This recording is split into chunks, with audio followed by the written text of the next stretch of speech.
तुमचं आपल्या यूट्यूब चॅनलवर.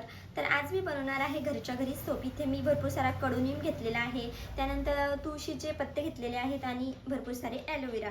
तर तुमच्याकडे जर ॲलोवेरा नसेल तर तुम्ही फक्त कडुनिंबाने पण सोप बनवू शकता. जर कडुनिंब नसेल तर फक्त ॲलोवेरा टाकून पण सोप बनवू शकता. पण माझ्याकडे या तिन्ही गोष्टी आहेत, त्यामुळे मी या तिन्ही गोष्टींचा यूज करणार आहे आणि इथे मी आपली सोप बनवणार आहे.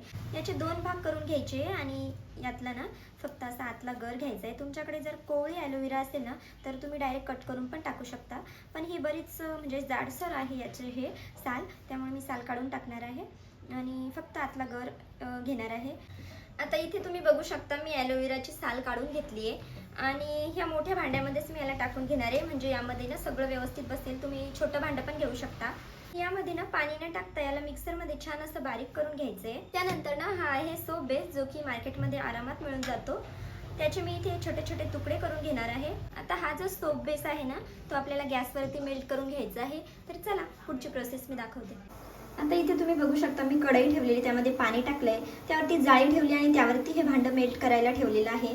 डायरेक्ट गॅसवरती याला ठेवायचं नाहीये, हळूहळू हे मेल्ट होतंय. यामध्ये ना आपल्याला 1 चम्मच नारळ तेल टाकून घ्यायचं आहे. याला पण छान असं मिक्स करून घ्यायचं आहे. त्यानंतर ही व्हिटॅमिन ईची गोळी असते ना ती पण 1 टाकून घ्यायची आहे. आता हे जे आहे ना मिक्सरला आपण बारीक करून घेतलं होतं कडुनिंब, ॲलोवेरा वगैरे, ते एका कपड्याने कॉटनच्या छान असं गाळून घ्यायचं आहे. असा जाळीदार कपडा घ्यायचा आहे. इथे आपण कडुनिंब, ॲलोवेरा ज्या काही गोष्टी होत्या ना त्या मिक्सरला बारीक करून घेतल्या आणि त्या अशा जाळीदार कपड्याने त्याला ना असं गाळून घ्यायचं आहे. पण यामध्ये टाकून छान असं मिक्स करून घ्यायचं आहे. त्यानंतर ना हा एक मोल्ड मिळतो जो मी ऑनलाईन घेतलेला आहे आणि यामध्ये ना हे सगळं मिश्रण एक एक करून टाकून घ्यायचे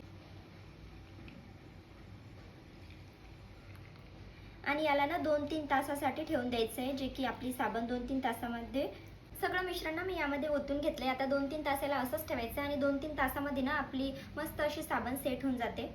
आता एवढं सगळं मिश्रण माझ्याकडे बाकी आहे, जे की मी एक या प्लेटमध्ये टाकलं आणि जे उरलेले ते मी या प्लेटमध्ये टाकून घेणार आहे. तुमच्याकडे जर असा मोल्ड नसेल ना तर तुम्ही असं प्लेटमध्ये टाकून पण सोप आरामात बनवू शकता. याला जर फ्रीजमध्ये ठेवलं तर 10 मिनिटात हे सेट होऊन जातं, पण मी याला बाहेरच ठेवणार आहे, म्हणजे रूम टेम्परेचरवर, आणि 2-3 तासामध्ये आरामात आपली साबण सेट होऊन जाते. ही सोप इथे बनली आहे, तुम्ही बघू शकता. 3 तास मी तुम्हाला बोलली होती, पण 1.5 तास झाला आहे आणि 1.5 तासामध्ये ना मस्त आपली सोप बनून तयार झाली. घरच्या घरी सुद्धा एवढी सुंदर सोप बनते हे मला सुद्धा माहीत नव्हतं. मी पण फर्स्ट टाइमच ट्राय केलं आणि खरंच घरी बनवलेल्या सोपचा जो स्मेल आहे ना तो खरंच खूप सुंदर येतोय. यामध्ये ॲलोवेरा आणि नीमचा पूर्ण स्मेल येतोय. आता यामधली जी साबण होती ना ती निघायला ना एकदम इझिली निघाली. तशी याची निघत नाही, म्हणजे यामध्ये चाकू वगैरे फिरून आपल्याला ती काढावं लागेल, पण यामध्ये टाकल्यामुळे एक फायदा होतो की सोप इझिली निघून जाते. इथे ना मी एका भांड्यामध्ये पाणी घेतलंय आणि आता मी तुम्हाला रिझल्ट दाखवते. खरंच घरच्या घरी सोप बनवणं इतकं इझी आहे ना, तुम्ही पण बनवू शकता. तुम्ही बघू शकता मस्त अशी आपली घरच्या घरी सोप बनली आहे. चला तर मग व्हिडिओला लाईक करा, चॅनलला सबस्क्राईब करा. भेटूया नेक्स्ट व्हिडिओमध्ये, तोपर्यंत बाय.